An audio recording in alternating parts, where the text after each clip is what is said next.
RSS general secretary Dattatreya ഹൊസബോളയെ സന്ദർശിച്ചുവെന്ന് ADGP Ajith Kumar ഒടുവിൽ സമ്മതിച്ചിരിക്കുകയാണ്. രേഖകളോടെ പിടിക്കപ്പെട്ടതോടെ അത് നിഷേധിക്കുവാൻ സാധിക്കാതെ വന്നു.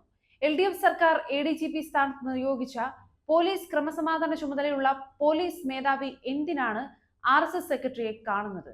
അതിലൊന്നുമില്ലെങ്കിൽ CPM-നും സർക്കാരിനും എതിരെയുള്ള ഗൂഢാലോചനയുണ്ട്, അല്ലെങ്കിൽ അത് മുഖ്യമന്ത്രിയും CPM-ഉം RSS-ഉമായി ചേർന്ന് നടത്തുന്ന ഗൂഢവൃത്തി. അജിത് കുമാറിനെ സംരക്ഷിക്കുന്ന മുഖ്യമന്ത്രി രണ്ടാമത്തെ വാദത്തിന് വിശ്വാസ്യതയുണ്ടാക്കുന്നു. ADGP ആരെ കണ്ടാൽ എന്താണ്, ഗവർണർ RSS നേതാക്കളെ കാണുന്നില്ലേ എന്നാണ് CPM സംസ്ഥാന സെക്രട്ടറി MV ഗോവിന്ദൻ ചോദിക്കുന്നത്. നല്ല ന്യായം തന്നെ. ഗവർണറെ നിയോഗിച്ചവർ തന്നെയാണോ ADGP-യെ നിയോഗിച്ചത്? രണ്ടുപേർക്കും ഒരേ സ്വാതന്ത്ര്യവും അവകാശവുമാണോ ഉള്ളത്? ഈ സന്ദർശനം മുഖ്യമന്ത്രി അറിഞ്ഞിരുന്നില്ലെങ്കിൽ അറിഞ്ഞപ്പോൾ എന്ത് നടപടിയാണ് സ്വീകരിച്ചത്? പോലീസ് RSS താല്പര്യവും സംരക്ഷിക്കുന്നുവെന്ന പരാതി പിണറായി സർക്കാരിന്റെ ഒന്നാം ഭരണകാലം മുതലുണ്ട്. അതിന് അടിവരയിടുന്നതാണ് ഈ സംഭവം. ഒരു ഭരണപക്ഷ MLA തന്നെ ഈ ബന്ധം പുറത്തുവിടുമ്പോൾ വിഷയത്തിന്റെ ഗൗരവം വർദ്ധിക്കുകയാണ്. ADGP 2023 മെയ് 22-നാണ് RSS നേതാവിനെ കാണുന്നത്. അത് ആദ്യത്തെയോ അവസാനത്തെയോ കാഴ്ചയാവണമെന്നില്ല. അവർക്കിടയിൽ പൊതു സുഹൃത്തുക്കളും കാണും.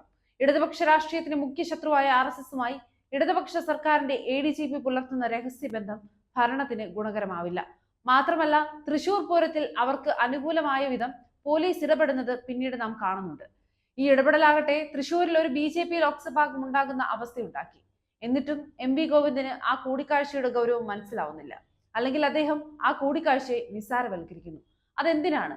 ആ കൂടിക്കാഴ്ച സർക്കാരിനെ സംശയം മുൻപിൽ എത്തിച്ചു എന്നെങ്കിലും പറയാൻ ADGP-യെ ഇക്കാര്യത്തിൽ തള്ളിപ്പറയാൻ CPM മുതിരണമായിരുന്നു. അതുണ്ടായില്ല.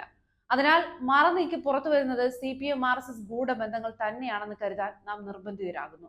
അത് മുഖ്യമന്ത്രിയുടെ വ്യക്തി താല്പര്യമാണോ രാഷ്ട്രീയ താല്പര്യമാണോ എന്ന സംശയം നിലനിന്നിരുന്നു. അത് ദൂരീകരിക്കുകയാണ് MV ഗോവിന്ദൻ.